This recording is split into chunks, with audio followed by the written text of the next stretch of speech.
All right, guys, we're back I to... was starting. You were starting, were you? Oh, We just decided before, and then you just butted in like a pig. okay.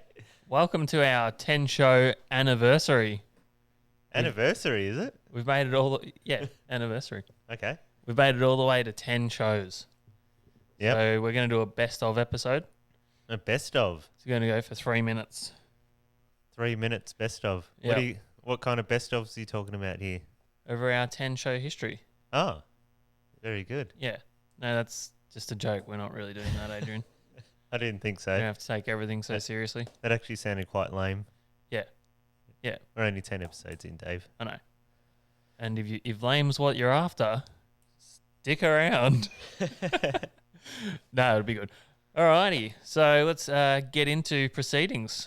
Yep. What do you got for us this week, Dave? Well, usually we start our shows off with a little bit of a catch-up as to what's been happening during the week. Like our fishing history, what we've done this week? Yeah. So it's just me and you today in studio.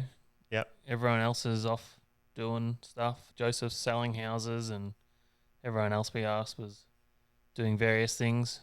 That's all right. Just the two of us. Wind against tide. Just the two of us. Me So, and my washo. what have you been doing? Have you caught any fish this week, or?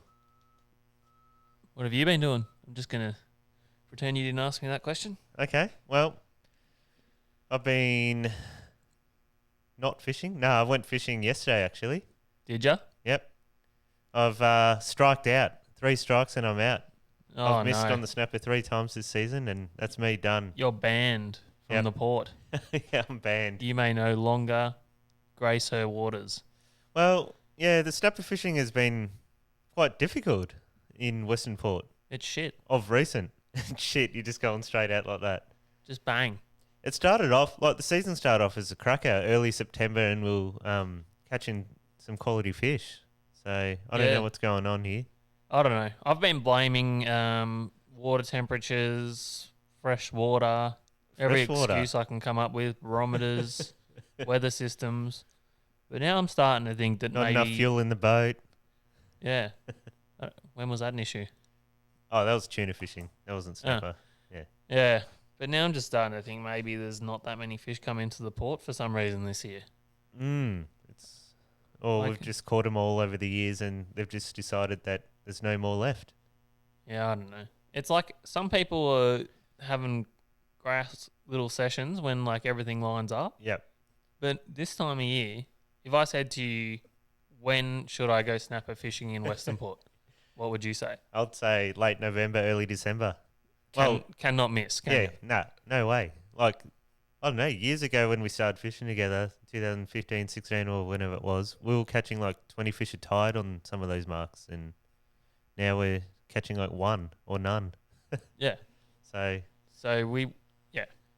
Adrian went out yesterday. Yep, I did. Whilst I was working and got us all these beautiful fresh baits. I did. If you want to have a look here. Yeah. Look at that. Look at those little beauties. Yeah, so I actually tried the old school method, Dave. Yeah. Because casting jigs has been quite a failure this season, only catching like 1 or 2 a session. Mm-hmm. So I decided I'd attach the old spikes on the hand lines and just throw them out. Oh, you've invented a new technique. Yep, I'm bringing it back. Bringing it back. So you got most of your squid yesterday on the bait, did you? I did.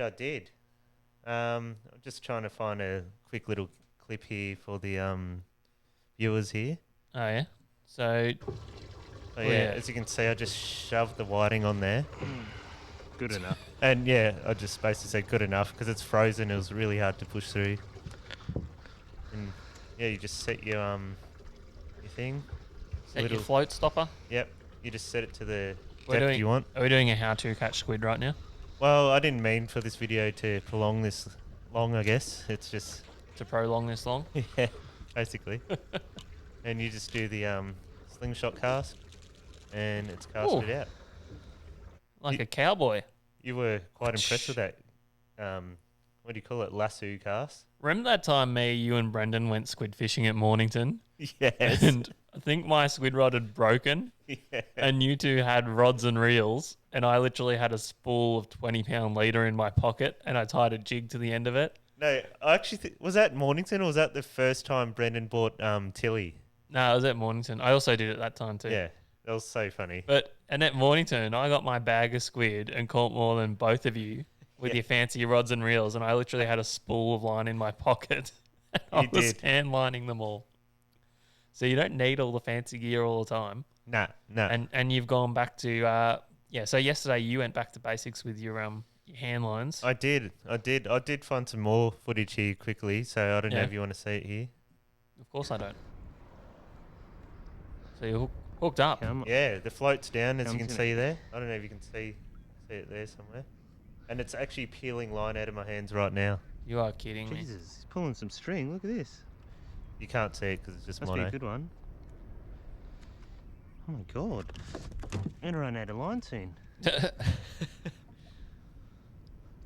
It is pretty satisfying watching that float get yanked under the water. Well, I actually lost a couple yesterday as well because I wasn't sure how much pressure I've got to put on it. Yeah.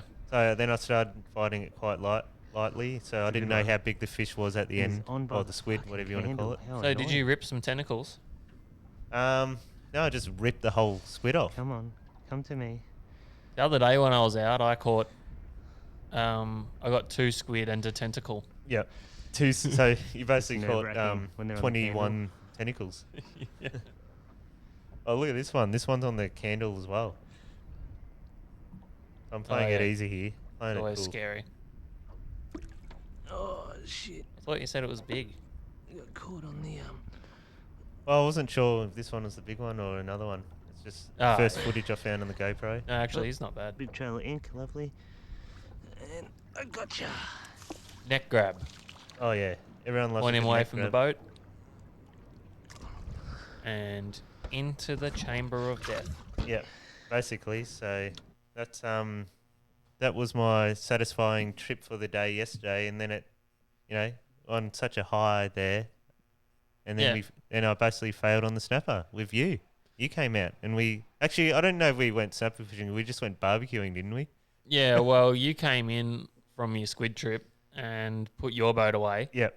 And then I finished work and I went home. And as I was about 5 minutes from home, I looked up, I'm like, those trees seem to be bending over and blowing around a lot. Just speaking of that, how bizarre was that weather? It was like a low cloud just pushed over Crib Point and Hastings. It was just crazy. Yeah, it was, I was like, oh, you're at my house. And I was like, is that smoke? And you're like, it's not smoke. It's not smoke, Dave. We're in a cloud. Yeah, basically. So I looked at the weather maps and the wind had come up like 20 knots while I'm like backing up to the boat. Yeah. Like freaking typical. Been driving around the peninsula all day. It's been glass. And then I get home and this happens. Oh, you saw that video. It was real glass. Like, Yeah. No, I know. It was. Insane squid conditions. Like, Yeah. Yeah, and the temperature dropped like 10 degrees. It got cold. yeah. But and I did try and weasel out of the trip, but You did. you wanted to go. Well, because I thought, we got super fresh bait here. We've got to use it up while it's fresh. Otherwise, it's going to get frozen again. So, Yeah. How'd that go? I don't even think a bait got touched. Oh, no, it was ridiculous. We caught one eagle ray, and that was it. Yeah. I think everyone kind of struggled when that cool temperature just came down. Yeah. So we went down to a spot that I'd fished on a charter on the weekend. Yep. So I'll chuck a little photo up on the phone of You got a photo there, do you? Yeah, she's up. Of one of the fish that we got on the weekend, which is a really nice male knobby snapper. Went really hard. Bloody beautiful looking. Yeah. So the red beard matches the red snapper. Yeah. So we pulled that one out of the deep water off Silverleaves. Yeah. And funny enough, me and Adrian were talking about how exact same area last year, we also got a big male snapper. Yeah, it was fantastic. It And it's been fishing really well, so we thought we'd go down there last night and didn't even turn a reel. Well, we kind of left half tide because nothing was happening. Like we had beautiful fresh bait, not even pickers were in. I think at the very start of the tide, just a token eagle raid was floating by and ate our bait, and that was about it. Yeah, and I know other boats in the area had the same thing. Well, there's quite a few boats in the area, and they were kind of, like you said, leaving at the same time, like they weren't catching. So Adrian was naming all the boats. Yeah. There was Eric, and there was a boat called Mason. Yeah, there was, yeah. And we watched Eric and Mason moving around. Yeah. And so we fished half the tide there. Then we went to one of our old faithful spots and dropped the anchor. Hang on, no, that didn't happen. There was there was someone sitting right on the mark as smack usual. Bang on it. Yep. Thanks to those guide services giving away marks. Yep. Thanks. Yep. Cash for marks. It's working out beautifully for everyone. Thanks a lot. Yeah. So we couldn't go where we wanted, but we found a really nice bit of structure and anchored. Yep. And this freaking seal is legitimately about 350 to 400 kilos. You were calling it 600 last night. 600. It was huge. This thing was like... It was 600 if it was a kilo, old boy. If this thing had a blonde mohawk, I'd call it Piggins too. Yeah. It was bloody huge. It was very reminiscent of the seal that haunts us when we go kingfish fishing and eats all our live baits that we've nicknamed Piggins. Yeah. So we had him pop up, which happens when you snapper fishing, but he wouldn't he just stayed around us. For like an hour. I'm like, well... It was a freak. Yeah. I'm like, well, this is ridiculous. What's the point of this? So we pulled up the anchor. And I'm like, all right, there's one more spot. So I went up to this other spot. Yeah. Bloody 4 or 5 boats there. It's crazy. At that point, I just cracked it. You know what I remember Western Port being?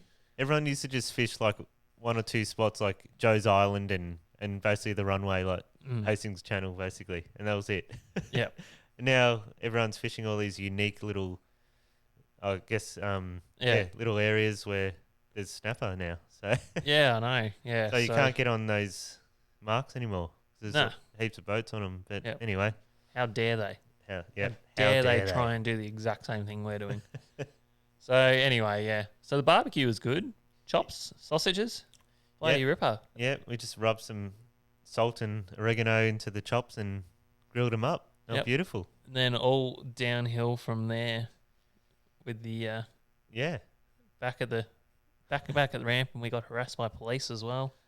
We didn't really get harassed. They were just like teasing us because they said, "Oh, what's for dinner?" And I said, "Oh, I guess we're going to the fish and chip shop." And he just kind of giggled and like, "Oh, you guys suck." All right, yeah. I hate going into the ramp. Yeah. After you've caught nothing. And how funny is it how we pulled up next to this other guy with a boat on? Yeah. And he's like, "Oh, how are you going, boys?" And then it's like, he doesn't even wait for the air to escape my mouth. We're like, yeah, we got a 5 kilo one. Like, and Adrian's like, he really wanted to tell you about his fish, didn't he? I'm like, yes. I didn't even want to get out of the car. Like, I was still sitting in the car and I'm like, should I put the windows up? No. Yeah. He didn't give a shit about what we'd done. He just wanted to tell us about his catch, which is fair enough. Good on him. It's funny what catching one fish can do. Like, you come back to the ramp and it's glorious. And we were very tails between our legs, weren't we? Oh, yeah. Look, we could have stayed out there, but it was bloody just wasn't even fun, was it? So, well, I could sense, the mood, it wasn't there. The vibe of the snapper fishing. The vibe of it. Also, the vibe. Yeah. Nothing was there. So we suck. But quick little run around the fishing reports of the state. What's happening everywhere. That was the best squid session I've had in months. Yeah, that was good. I had yesterday. And I was on cloud 9 after that. You should have stopped there. I know. That's what I was just about to say. I should have stopped there and gave up. I said that to you. I said we can just have dry land barbecues. Yeah. But that comes to, we had fresh bait. We've got to use it while it's fresh. Could have barbecued it. And barbecued the fresh bait.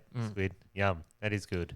Yeah. Anyway, I want to do a quick little run around to the fishing reports so that people know that it isn't completely hopeless. Yeah. What do you got? So, Port Phillip Bay has definitely flicked the switch. Oh, yes. You know what's funny? I rocked up to work Yes. I think it was Monday morning, and my builder mate, who's 2 factories down, was waiting for me.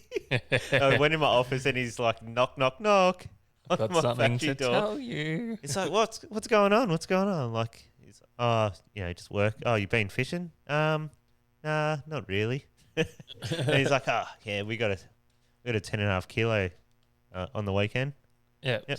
I heard it was 96 centimeters, 10.5 kilo. I'm like, bloody hell, you kidding me? Where'd you get that? And he's like, just Frankston. I'm like, it must be on there. Was he on the boat? Yeah, it's him and his brother. So his brother wound it in. Yeah. And it was the start of the there's a little competition going on. It goes for like 7 or 10 days, and that was the first 3 hours of the comp, and basically won in the first 3 minutes. Oh, they were in it. Yeah, they're in it. He runs the comp, so Oh, yeah, Jason. I forgot what the comp's called. yeah, right. I'm not gonna pretend I know what it's called. Maybe Go Fish. Does that sound right? No? Is that Nagambie? You said I'm not going to pretend I know what it's called, then just absolutely grasped at whatever floated into your head. Basically. So, Port Phillip looks good. Yeah.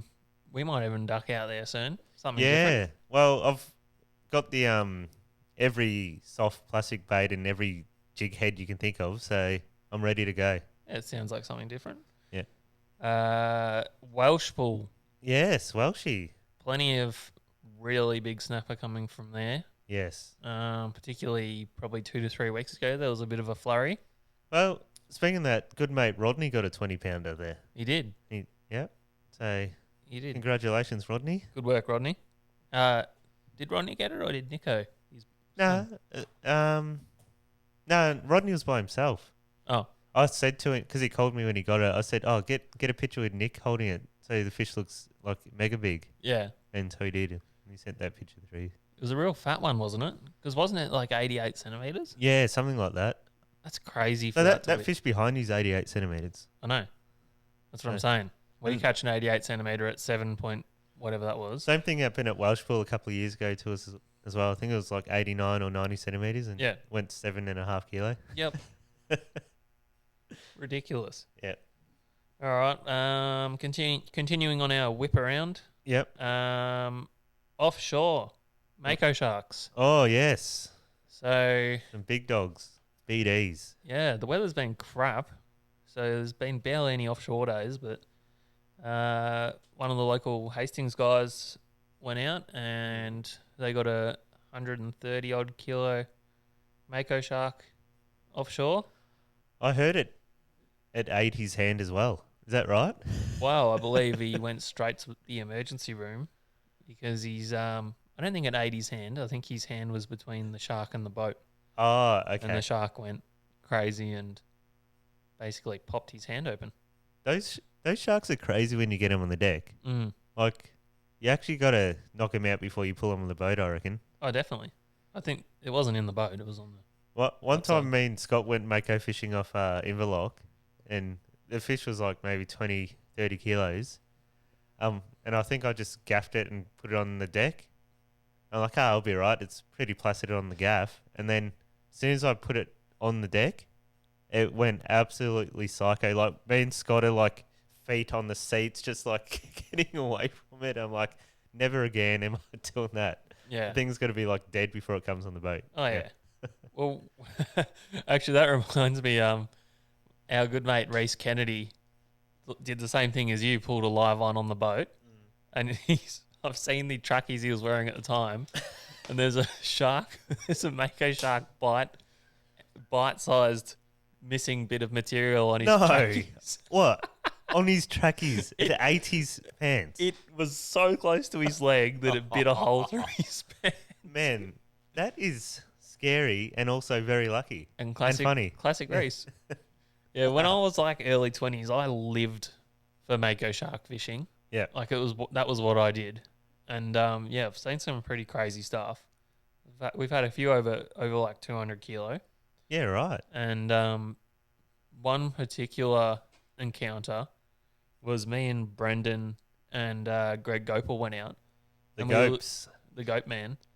And we actually launched in the Arvo and went out and drifted off Cape Schanck overnight. Oh, we've done that before. Yeah. And he would never do that now. No. Gosh, he would be vomiting everywhere. And about 3 a.m., actually, our mate Regan was there. So me and Regan were up at, it was 3 a.m. The other two were sleeping. Yeah. And we had arrow squid attacking our baits all night. So we had to keep, rotating the bait around and, had to be on the ball. That's good Mako bait, though, arrow squid. Oh, when you got that sort of life around you, you're in with a good shot. Yep. So, yeah, up in the moonlight comes this probably a high 100s to close to 200 kilo Mako, and he's pushing the balloon around with his nose like a puppy. Yeah. And it's pitch black 3 a.m. So you had a balloon out, and you could see it in the dark. Yeah. Yeah, crazy. It must have been a full moon. Yeah. Because I can remember vividly watching him push the balloon around, which I've seen that a few times now. They come up and they get very interested in the float or the balloon. Yeah. So anyway, we hooked this shark and it went off its tree. Brendan came rushing out of the boat cabin. Yeah. Grabbed the rod. Absolute rod snatcher. And this thing was Brendan. cartwheeling everywhere. And I remember we couldn't see where it was jumping, but we could hear it. Yeah. And at one point it landed that close that water splashed on my face. And it broke us off. It went crazy and got away. But that was like a real bloody fired up one. I don't know if it's because it was nighttime or what. Yeah. But yeah, they are unpredictable animals, that's for sure. They're crazy acrobats, those things. Do you remember when we were trolling slimy mackerels off Eden and one's just backflipped after eating it? Yeah. They're absolute psychos. Yeah, there's heaps of them up there. Yeah. I know when I've done marlin trips before, if you don't catch a marlin, you just stop at the end of the day, cut up 2 slimy mackerel, throw them in the water, put a shark bait out, and you catch a Mako. Yeah. They're all over. And we've had great whites and all sorts of stuff. Yeah. So, yeah, there's plenty of big, nasty critters swimming around out there. Yeah. I haven't seen the old blue shark get caught in a while, though. Those nasty things. Those mashy, nasty things. Big, floppy mash Labrador things. Basically like mash fish. Yeah. Well, there seems to be less of them around than there used to be, I reckon. I reckon you used to get more blue sharks than Makos. Yeah, I reckon. You used to always see them on the surface. Yeah. You go, oh, great, there's a blue shark there. Yeah. Well, usually they're a sign of cold water. Oh, okay. I remember when me and Brendan were out sword fishing once, and I got a blood nose. And I was hanging over the boat. Yeah. And 3 drops of blood had come out of my nose into the water. 3 drops. 3 drops, and I look around, and he's a bloody blue shark swimming up. He had my scent. He was after me. Oh, no. You had to put him down. Yeah. So our that's all I really know about locally. The weather's been a bit crap for swordfish. Yeah. I believe some guys got into some swordfish. There must have been a good weather window out off lakes. Yeah, I think so. Yeah. Haven't even been keeping an eye on that one, but yep, some broadbill out of Lakes Entrance. How big was it? I believe these guys got one small one about 40 odd kilo, and they lost one after 2 and a bit hours. It's amazing the size of the fish coming out in the last couple of years. You're seeing 8, 10 kilo fish come up. Yeah. That wasn't happening a couple of years ago. No, when that fishery first started, yeah, it was mostly big ones. But now there's these micro knife swords. Yeah. That are getting caught. So they reckon that the smaller ones can't stand the cooler temperatures as much. But I can't imagine being 400 to 600 meters down that the water temperature is going to be different anywhere around the world. You reckon? I don't know. It's quite deep. Wouldn't it be really cold? No. Okay. You're way off the money, buddy. Oh. Well, I reckon that in the tropics, obviously the whole water column's going to be warmer than it is down here. You reckon? Yeah. At 600 meters deep? Yeah. Okay. Well, obviously it'll be cooler than the top there, but it'll still be You know who would, relatively warmer compared to what we have down here. you know would probably know the answer to that? Jonah, Yeah. because he's like a fishing nerd, basically. Yeah. We'll have to get him to answer it for us one day. But I feel like I know the answer to that. Okay. Dr. Dave I knows just the don't answer. think it's as cold in the tropical areas as it is in Victoria. At 600 meters. Yeah. Okay. All right. I'll fact check you on that one. So yeah, whip around for the local fishing. Yeah, no. Anything you reckon I've omitted there? Well, no, I don't think so. I think you've got it all covered because we certainly haven't caught anything. Everyone else is catching great things, which is amazing. So Yeah. Well, in our defence, we've been a bit busy. any tuna, Dave? No, well, I think the weather's been crap. So I wouldn't want to go out for a look out there. Yeah. So hopefully the water's cleaned up a bit because we had that big run of tuna, and I think run of big tuna. Yes, run of big tuna. And I think that virtually got ended by all the crap water that got pumped out of the bays with all the wild weather we had. So, I agree. but who knows Well, I think the big run of tuna will start soon. of the little ones Yes. that you're going to catch on these little poppers. Yeah. Can't wait to do that. One of our favourite forms of fishing. Yep. Now, Carson poppers. Adrian. Yeah, what do you got for me? Well, I thought just Oh, to no. mix things up, I wanted to play a little game with you. Yeah. A little game of word association. Okay. Right. Well, I just want to see how your mind works. Okay. See how it ticks. I don't think it works. So I'll fire these words at Pretty you. wide.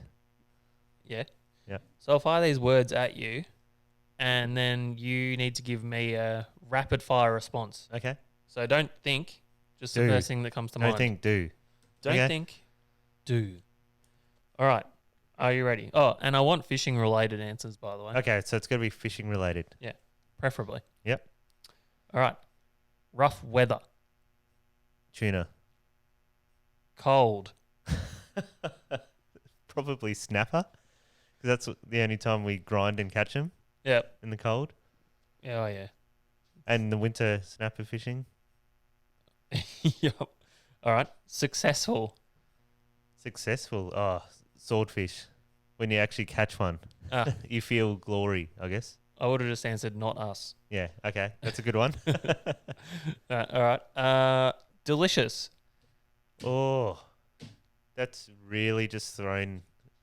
You put me on the spot here because there's so many delicious seafoods, but I'm going to have to say, oh, I can't pick one. Spider crabs. No, but I do like crabs, but I'm going to, you know what? I really love fresh snapper. That is one of my favourites. And that's why I like catching them. Yeah. That's an honest answer. No, I agree with you. And a lot of people don't rate it, but I really rate it. I know. And it annoys me It annoys you. when you see people throw a live fish flapping into a esky with no ice in it, and then they tell you that it tastes like shit. Yep. Not bled or anything. Well, we need to educate. So that's. Oh, yeah, was we're that- doing was a that rapid fire game. delicious? I went off track there. That was delicious, was it? Yep. Misery. Misery. Probably swordfish as well. Yeah. We've done a lot of crap swordfish trips. I'm just saying here, where you Yeah. waste a lot of time and I guess money as well, and you don't catch anything. But Yep. it is glorious when you catch one. Like I was saying before, successful. You kind of expect it with swordfish though, but what's messed up is when it freaking happens when you go snapper fishing, which has been happening. Actually, you were very miserable last night. Yeah, You go, that was just crap. What was that? yeah, I know. I was really down about it. I got home, I was like, that sucked. Yeah. Okay, where were we? Here's one: red wine. Chunder. That's why I don't drink red wine anymore, because I had a very bad experience when I was probably like 17. So going back, I don't know what's that, 15 years ago. I thought that would have got you talking about how Siraj always brings red wine on the boat and spills it everywhere. Oh, well, that's your rapid fire. Yeah. So Siraj. Yep. All right. Stinky. I see what you're trying to do here. Do ya? You know what? nothing's more stinkier than rotten squid Yeah.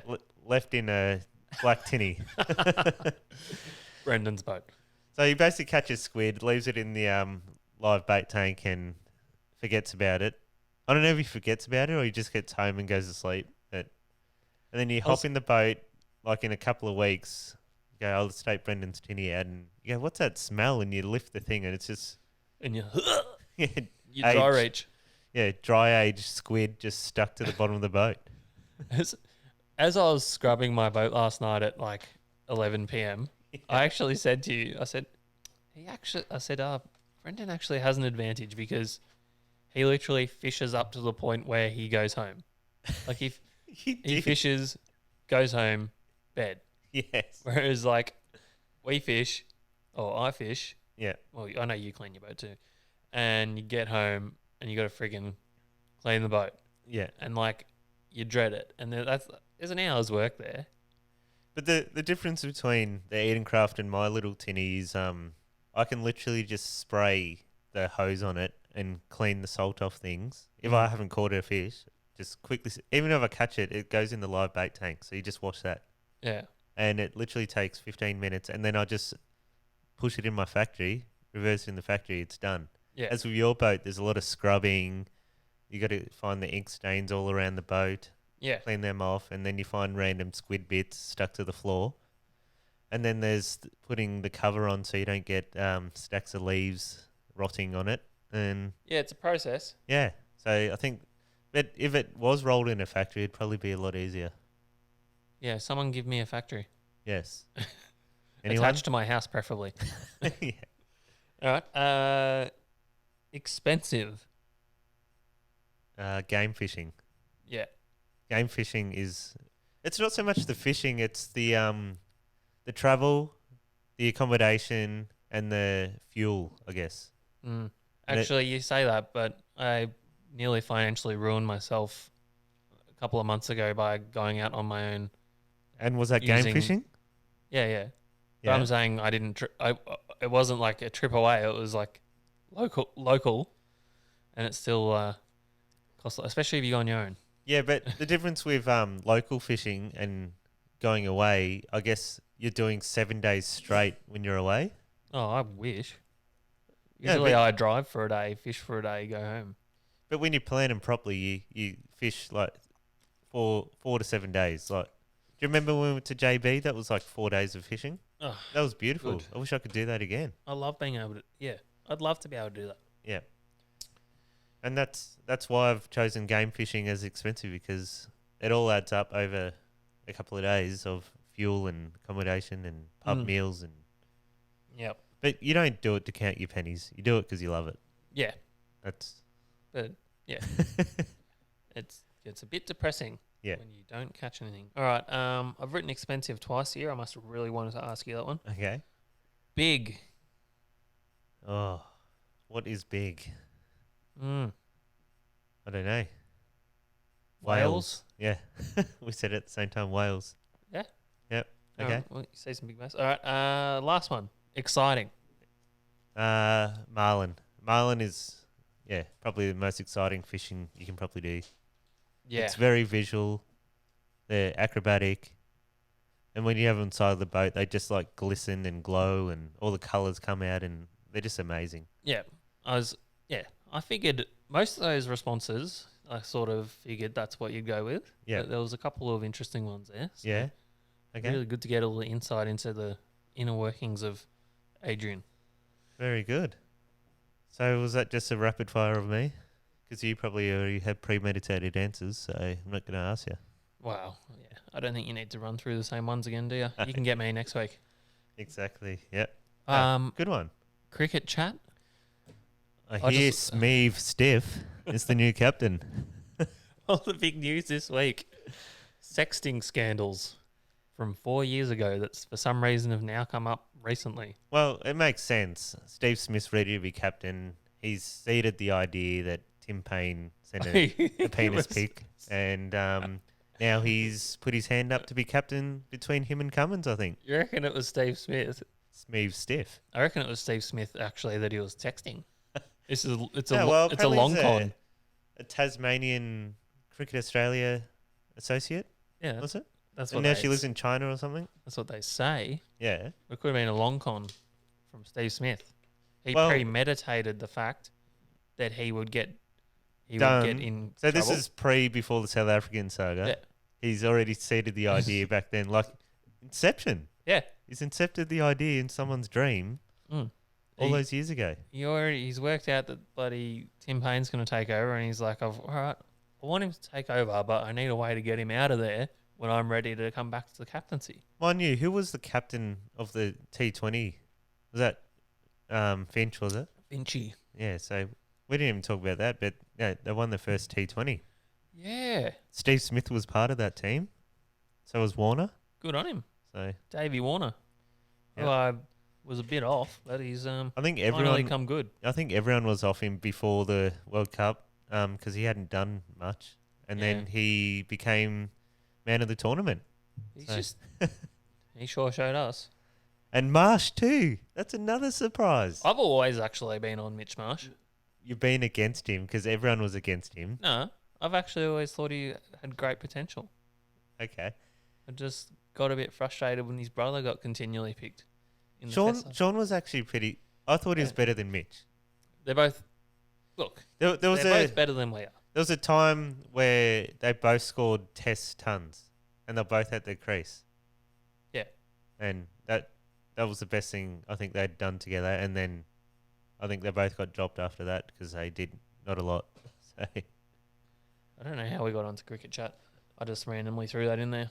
I've got Tim Payne ? Written in my notes. there you go. So interesting. Yeah. So was it you that was getting into land-based fishing? I did one trip. Yeah. I enjoyed it. I'd do more of it. No, it was Brendan. Brendan's getting into it. No, well, he came with me, and then it's reignited his passion. He said he used to be able to cast, what was it, 80 metres the other day with his overhead reels and his TLDs, put it in freeze full. And I said, I'd like to see that, do that. And I said, I'll go down the oval and measure you cast. And his response was, oh, you can't get those overhead rods like that anymore. You just can't get them.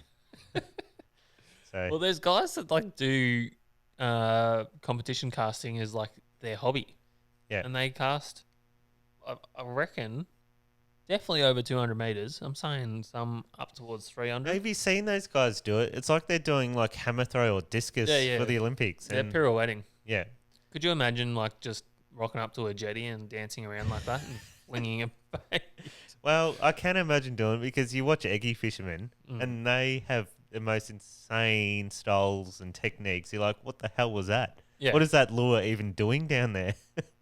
And yeah, well, I reckon at 300 meters, your bait would bloody burn up on re-entry as it hits the water anyway. There's so many like techniques to get your bait as far as possible. Like, there's cannons and there's drones and there's boats and there's mega discus hammer throw casting. Yeah. So yeah, but I reckon that you're doing yourself a disservice sometimes going that far.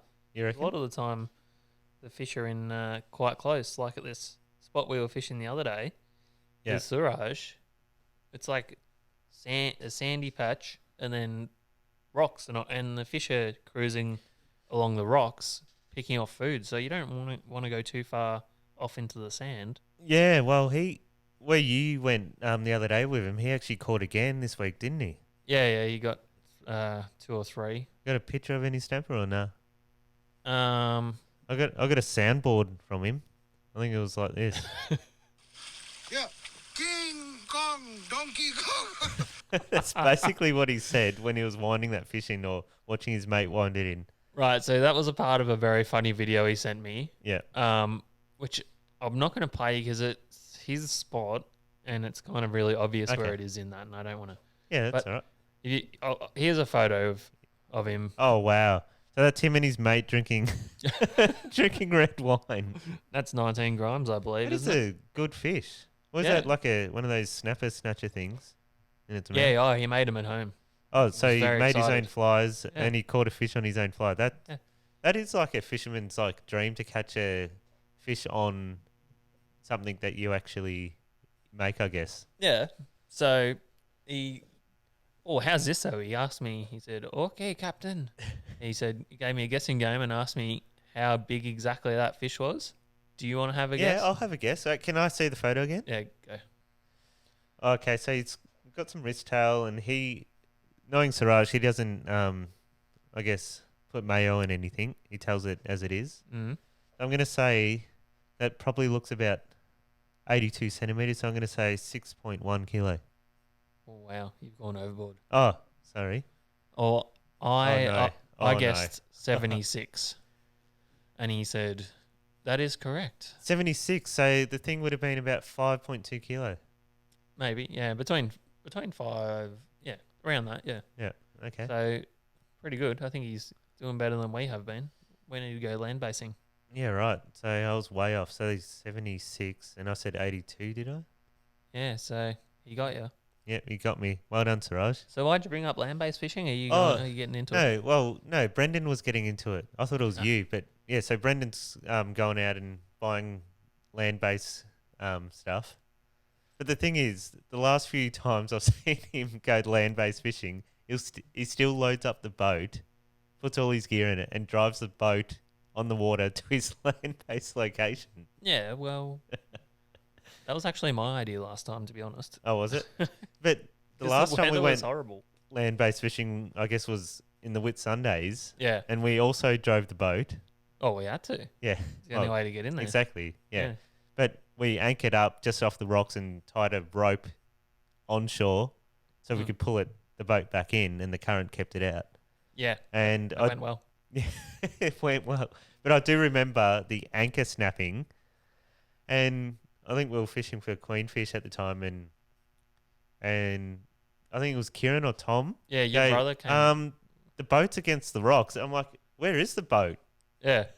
And the rope was still attached to the rocks on shore, and because the anchor snapped, the currents just pulled it around towards the rocks. And and the boat was just pinballing its way down like a coral rock edge. Yeah. Which is real safe. And I remember your brother coming and yelling, and I went running and saved the day. And so we lost our anchor, so we couldn't anchor our boat anymore overnight. So me and Brendan had to go back to shore for our 13th trip back to the mainland. Yes. And got another anchor from the local Merc dealers there. They lent us an anchor to get us through. Yeah. But that was pretty fun. I do really enjoy it. Like, it's very rewarding catching stuff off the rocks. Yeah. And I agree. That was fun, like catching that kind of stuff. Although we didn't catch everything that we slashed and stuff with our lures, but I think we'd do a lot better next time. I missed heaps of GTs. Like, I think I got one on my first cast. Yeah, when you were just like testing out the reel. Yeah, it was a brand new 25 Saragossa, was it? Yeah. And I'm like, this cast won't cast very far because the braid's still quite stiff. Yep. I'm like, practice cast. And it went like 20 metres or whatever, and I just start popping it. And it got 2 metres from the rocks and it just went bang. Oh, you should have got that footage up. Yeah, well. I could keep rambling while you find it. Or is that going to take too long? I don't know. If I find it, I find it. All right. Well, my next thing to throw to is we've had a bunch of people very kindly contributing to the show and sending in some questions, Adrian. Yeah? So I was going to run through some of those with you and maybe get your thoughts and get my thoughts. So questions they got for us. Yeah. So it's kind of becoming a bit of a weekly segment now. We get people asking us what our thoughts are on things, and you found it over. I think so. I'll try to find it. You All just keep trying to find questions. I was gonna fire questions at you. Yeah. Are you concentrating enough to? Yeah. Can your mind? Can you multitask as a male? I don't know if I can. No, anything could happen. All right, so. Yeah. Actually, I'm going to need you to be fully on the ball here because we need to throw to some footage as well. Okay. All right. So, but I won't go to that one yet. Okay. So first question. Yep. Comes in from Lockie W on Insta. Oh, on Insta. And he's asked, he says, Outriggers. Yep. Full stop. No. There's more. When do you use them? What species do you use them for? And how do you set up your spreads? So you want me to answer? Well, yeah. Do you have thoughts on outriggers? Yeah. So I would mainly use them for skip baiting, Yeah. and because you want height on your bait, so it flaps on the surface like this, and you can kind of get it away from what's at the back of the boat as well. Yep. Yeah, because they seem to flap on the surface a lot better if they're coming from a higher location. Yeah. And also live baiting as well, because you can have your reel in free spool and have about whatever it is, 6, 7, 10 meters of slack line, so it gives them time to eat the bait and turn, and you've still got free spool, so it's not going to rip it out of its mouth completely. By the time it's swallowed it, you can set the drag and set the hook. Yep. So that's what I think. So You got any other thoughts? My first thought is that some people listening won't know what outriggers are, so I'll quickly explain that. Oh, yep, we'll go to the basics. Well, outriggers are basically two long poles off your boat. Or it can be two long hulls attached to a canoe. Yeah, that's why we have to. That's why we have to go through and make sure people understand we're not talking about canoe hulls. So it's two long poles that stick out from the side of your boat and give you extra width and spread so that you're covering more water. And apparently it keeps your lures and stuff in cleaner water, which can be an advantage. That's true as well. I didn't think about that. So, I pretty much only use outriggers these days for marlin. A lot of guys still troll their spread with them for tuna and stuff. So, I'll get to that. So, as Adrian said, for marlin, it's really handy when you skip baiting or live baiting and you want to have some slack line to give the fish time to eat the bait. Yep. And also, a lot of people, when they're trolling for marlin with lures, use outriggers with a tag line, which is a contraption that basically gives you like a direct connection between the rod and the lure while still maintaining spread. It's kind of hard to explain in an audio manner, but if you look that up, you'll see what I'm talking about. Exactly. With bluefin, I started off using outriggers. Yeah. I thought, it's got to be better to have lures out in cleaner water and more spread and all that sort of stuff. And I caught fish on them, but I also dropped some fish on them. And then I sort of doing some research and talking to some of the guys that are like ridiculously good at big tuna fishing. Yep. Big tuna mostly is what I'm talking about here. And I noticed they weren't running outriggers.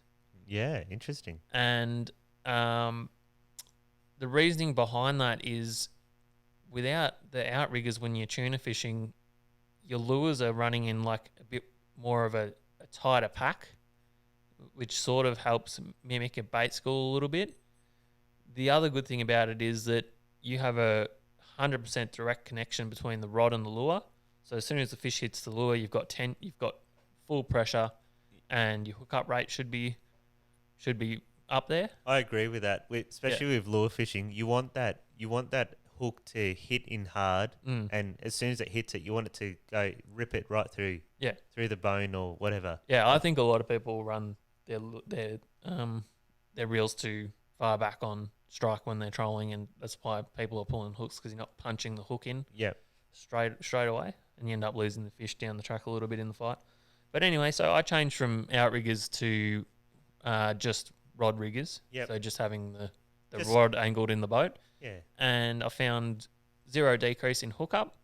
If anything, I reckon I've hooked more fish since I've changed, and I get better hookup rate now. So I catch more of the fish that I get a bite from. And when you're packing it, when you do hook up, it's just a lot less crap to worry about as well. You're straight into fighting the fish.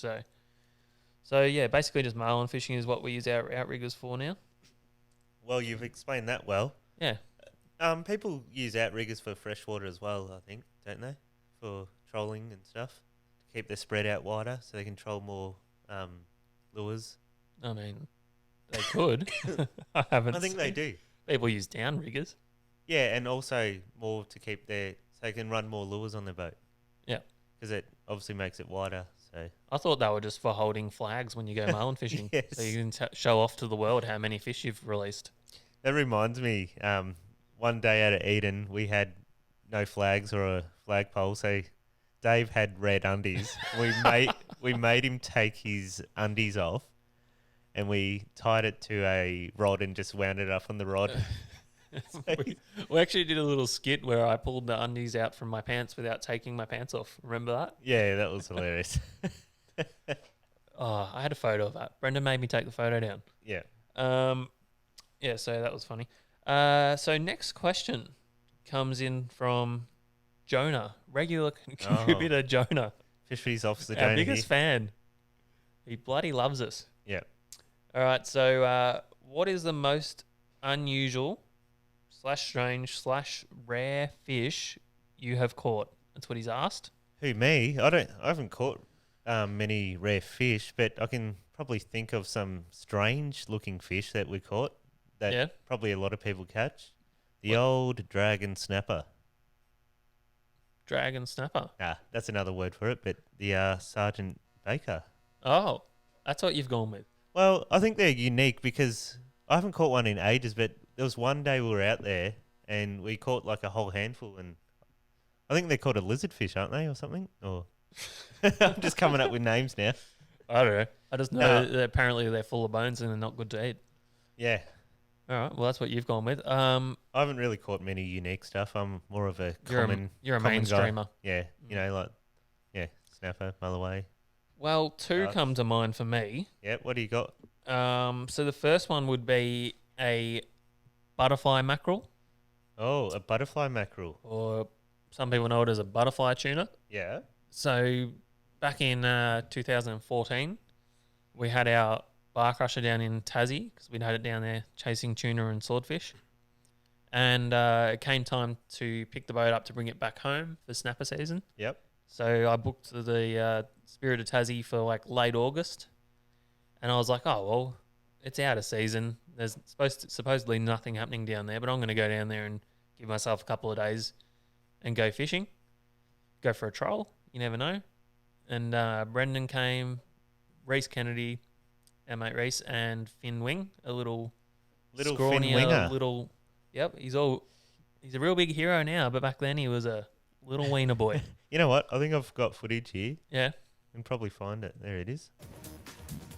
Oh, yep. The old school techno music there. Yeah, so we went for a troll to see if there were any tuna there, and we actually caught a few small tuna. Yeah. Which was pretty cool because it was out of season at the time. Back then, you never got fish that late in the year. And then we hooked something bigger. Yeah. No, it looks big. Look at the bend on the rod. Yeah. So we started with Finn on the rod, and somehow his dad's just bashed him off the rod. Basically. Yeah, And, he's getting poodled here. Yeah, and I was like, geez, this is going hard for a small tuna. Yeah, so I'll try find where it's on the side of the boat here. Yeah, so all of a sudden this thing popped up and it was like really shimmery and silver, and I was my God, look at that. That is Yeah. beautiful. So this is a butterfly mackerel or butterfly tuna? well, they go by both names, I believe. Yep. Look at that. That is sensational. There's a big cheer from Brendan. Yeah, that Pretty is exciting. They kind of look like a tuna with Down syndrome, really. No, they don't. Do you know what they look a bit like? What? The shape of a dolphin fish Yeah. with like the silver of a tuna. Here it is here with Finn and Brendan holding it. So they come up as here we go. We've gone butterfly mackerel, butterfly tuna, and Yeah. Wikipedia has them as a butterfly kingfish. Well, it's funny you say that because in other countries, they call mackerel kingfish. Only Australia and New Zealand where we call yellowtail kingfish. Yeah, I know. We So- just mess everything up. Everywhere else around the world, they're just called yellowtail, I think. So Yeah. So they're in the so they call it a kingfish, but they're in the mackerel family. Yep. And well, I can tell you from experience that they are actually sometimes caught as bycatch by the longliners out real deep. And every now and then someone catches one while trolling for bluefin. Yeah, right. And apparently they're usually swimming in a male-female breeding pair. So they're like a albatross, basically. Yeah, so what we've done there is split up a loving couple. Which wow. is, Do you reckon that's true with fish, though? I don't know. They say that with these guys, and I've heard that about dolphin fish as well. So I don't believe that with dolphin fish because they only live like 3 or 4 years max. Those things just basically their eat, their shit relationships and breed. progress really quickly, and they get a life partner for. It's not a very long life, but it's a life partner. Yeah, you know what I mean.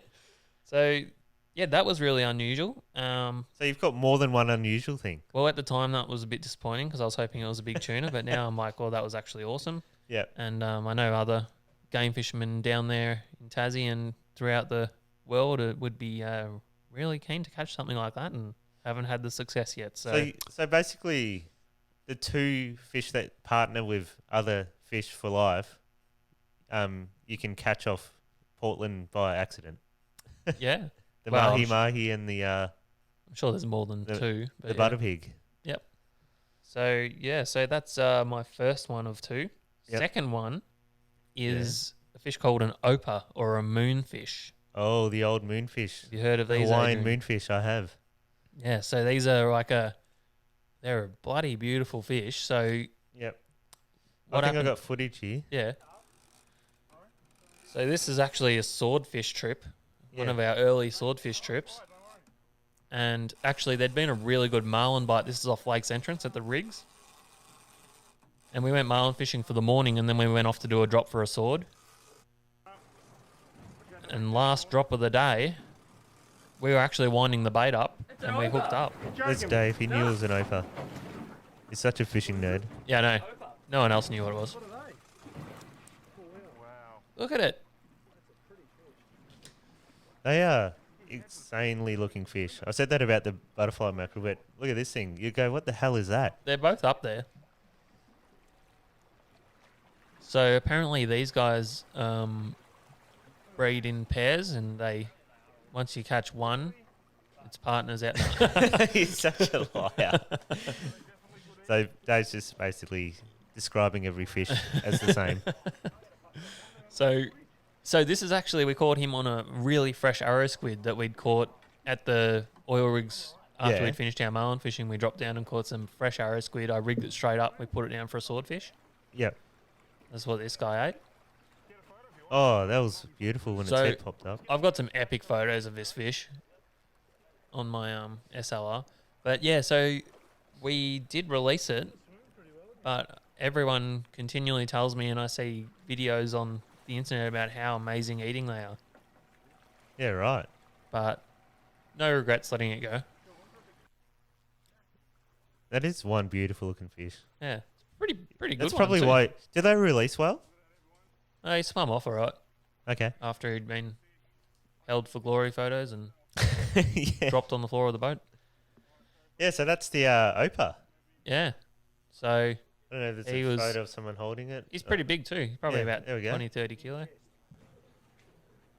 Yeah, no, big fish. Yeah. And would you think that would be a good fighting fish? No, not really. It's like an orange circle freak fish. Yeah, he actually fought quite hard. I was very surprised. Oh, Brendan's actually releasing it here. Yeah. What's their mouth like? Is it hard or is it soft? No, it's soft. It's got like one of those extendo mouths. You know, like Alien vs Predator or Cute from... like, it could be Kissing Joe. Yep. Yeah. Cute from Kissing in the Dark or whatever it was, Dating in the Dark. Joe's version was Kissing in the Dark. Yeah. So there's two really worthy entries into the Odd Fish Awards. Yeah. There wouldn't be many people who have had both those species in Australia. No. They're both freak fish, and to your credit, you've managed to be on the boat when both of them been caught. So amazing. Like I wouldn't even have a clue what they would look like in real life. I've seen them at the fish mongers before, but they're kind of been dead for a few days. And Yeah. So all right, we've got a few other questions. There's one here. Can you go through rod and reel setups for tuna and snapper? We might do that one next week. yeah, we're coming up to the hour mark, so we'll probably talk for another 20 minutes if we do that. So. Yeah. So next week maybe I'll bring one of our tuna reels in. Yeah, and you've got snapper reel here, and then we can. Yeah, I've got other gear here. Yeah, we can actually go through it properly. Yeah, perfect. What shitfish has caused you the most rage from chasing fish? From just chasing any fish? No, that's who asked us. Oh, chasing fish. Oh, yeah. Okay. Well, chasing fish, probably the most annoying rubbish shitfish you can catch is one that destroys all your tackle, crosses over every line, and they're not particularly the most easiest fish to get to the side of the boat. That is the the old eagle ray. They absolutely, I just hate them. Like when you have someone on the boat that don't go fishing much, you go, oh, that's a snapper, and they quickly run to the reel. Oh, it's good when you get to know what an eagle ray bite looks up. It's a slow, it's what it looks like. Sorry, it's a slow load up, and you let all the greenhorns go running towards the rod to wind in their big fish, and you're like, you suckers, that's a stingray. Yeah.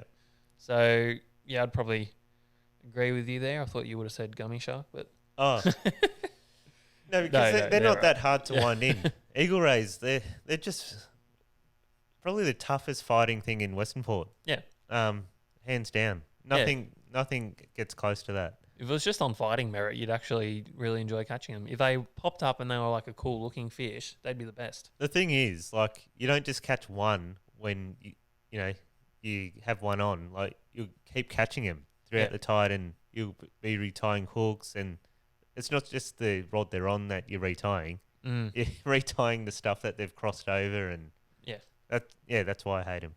They cause most rage. Yeah, chasing fish. Rage. All right, last one. Was that so? You were the same, were you? Yeah, eagle ray. When collecting squid for bait, do you target them only on the slack water, or if mid tide, do you anchor in order to once you've found a spot? Okay, so I guess we're kind of lucky and unlucky with Western Port, because when we got strong currents there, and you can drift and find the squid, and when you find the squid, you can kind of keep going over that honey hole, I guess. What else? What other part of the question was there? What do we use, or is it just slack water? Do you only target them on slack water? Oh yeah, so that kind of answers it. With slack water, you're not moving as much, but if you do find the squid, it's easier to get them all out of that hole, I guess. Yeah. Well, So I would say slack water can be good because the squid get up and more active. Yeah. Because there's obviously no current to restrict them, and they can be a bit higher in the water column. But current is also good because squid use it to ambush stuff. So when the current's running out or ebbing, the water decreases, and bait fish get pushed off the flats, and the squid wait at the bottom of drop-offs and stuff. Yeah. And ambush the bait there. So if you find those areas to fish, then you can definitely catch large numbers of squid quickly. Usually in the shallows, the current doesn't affect you to the point where you have to anchor, unless it's super windy. But if you do have to anchor, then anchoring on the bottom of a drop-off or something like that can be pretty effective. Yeah. Or you can use a sea anchor, which is like a big parachute that you put behind the boat and slows you drift down. Or if you've got a boat like Adrian's, you can use your electric motor. Yeah, so that actually worked really well for me off Stony Point the other day. Yeah. Because, that's a real steep, quick edge. Yeah. And I literally just spot locked on it. First baited jig I had in the water, bang, got one. Yeah. Yep. So, but having a motor guide or whatever brand electric motor you got, they definitely help in squid fishing, hands down. Helpful, but not necessary. Not necessary, but what is necessary? What is life? Yeah, exactly. What is a podcast, Adrian? Our podcast is over. Yeah, well, that does us, I guess. Thanks for listening, guys. And yeah, so that was our first one without Joseph for a few weeks, and I missed him. Let's get him back. No, thanks guys for listening, and yeah, see you next week. See you, team.